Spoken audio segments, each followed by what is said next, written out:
سلام، خیلی خوش اومدین به این قسمت از مینی تتو.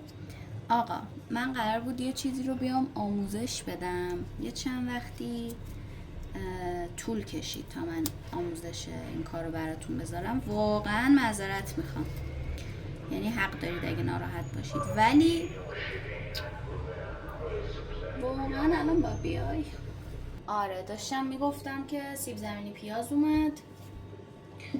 عرضم به خدمت شما که امروز واسهتون آموزش سایه زنی با 3 تا سوزن رو دارم: RL، RS و RM. میخوایم این 3 تا رو با هم مقایسه کنیم. یه سری ازم پرسیده بودن که سایه زنی با RS چجوریه و منم گفتم حالا که اونو میخوام بذارم، بذار هر 3 تا سوزن رو براتون بذارم که دیگه فرقاشون رو کامل کنار هم ببینید و اینکه چرا میگیم سوزن RS سایه نرمتری بهمون میده. من دارم از رنگ تقریبا 40-50% استفاده میکنم که این بسته به حالا اون جایی که میخواید سایه بزنید، توناژش و به همه اینا بستگی داره، ولی شما به نسبت کارتون باید اینو انتخاب کنید که چند درصد قرار باشه سایه‌تون، ولی بهتره که از توناژهای مختلف استفاده کنید، یعنی مثلا از توناژ 20%، 30%، 50%، حالا به نسبت کار متفاوته، ولی هیچ وقت از توناژ تیره یعنی از بلک استفاده نمی‌کنید. خب من از RL شروع میکنم.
خب این از سوزن RLمون. من سرعت ویدیو رو براتون بردم بالا که فقط مثلا نحوه کار کردن رو ببینید و جهت سوزن رو که دیگه بدونید موقع کار کردن چجوری باید انجام بدید. بازم میگم بچه برای هر طرحی فرق میکنه که شما چه جهتی رو استفاده کنید، توی یه جهت حرکت کنید یا به 2 طرف کار بشه. من الان اینجا چون تفاوت مثلا تیره تر اینجا با روشن تر اینجا رو میخوام بهتون نشون بدم، دارم به یه جهت کار میکنم، ولی اگه قرار باشه که شما یه جایی مثلا توی این توناژ فقط کار کنید، اگه روش نکشم خود تو این توناژ قراره فقط کار کنید، میتونید به 2 جهت کار کنید. اگر قرار باشه که جهت سوزنتون مشخص نباشه، حتما باید به چند جهت حرکت کنید که این راههایی که الان معلومه که ما پایین به بالا رفتیم و از بین ببرید. و خب میگم همه اینا به نسبت اون کاری که انجام میدید متفاوت. حالا میریم سراغ سوزن RS.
توی سوزن RS بچه ها هر چقدر که سرعت دستتون بالاتر باشه سایه نرمتری میتونید داشته باشید و جاهایی که میبینید مثلا من با فشار دست آرومتر داشتم فشار دست سرعت دست آرومتری داشتم حرکت میکردم یه سری نقاط مثل سوزن RL برامون ایجاد شده. من دو روششم توی همین بهتون نشون دادم که ببینید توی این قسمت ها کاملا مشخصه که سایه خیلی نرمتری به ما داده. حالا من همین سایه رو الان میخوام با سرعت دست بالا براتون محوش کنم. بریم ببینیم که چی میشه.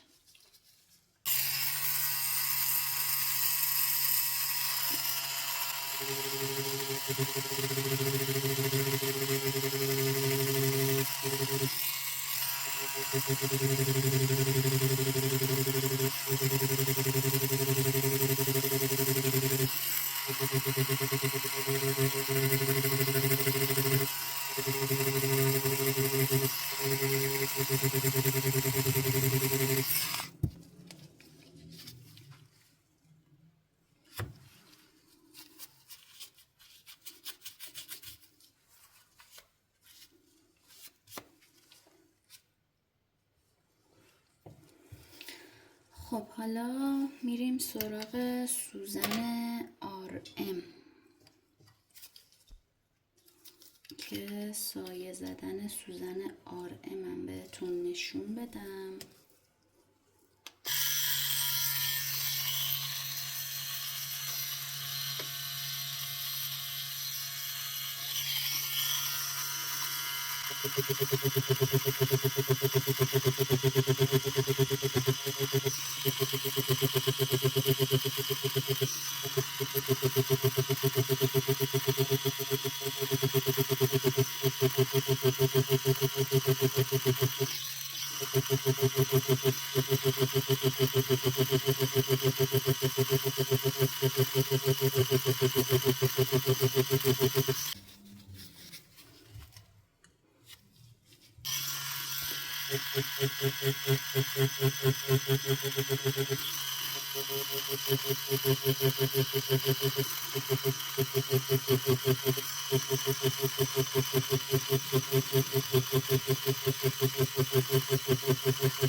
خب اینم از سایه 3 مدل سوزن.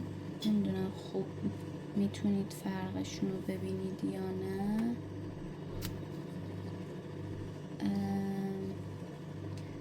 حالا دیگه بسته به کارتون، خودتون باید تصمیم بگیرید که از کدومش میخواید استفاده کنید. بازم اگه سوالی داشتید توی کامنت ها ازم بپرسین، سعی میکنم که به همه سوالاتون جواب بدم.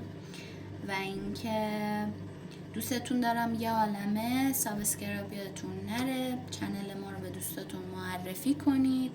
و اگر دوست دارید تتو یاد بگیرید یا مشتری تتو هستین، این چنل ممکنه به دردتون بخوره. خدافظ.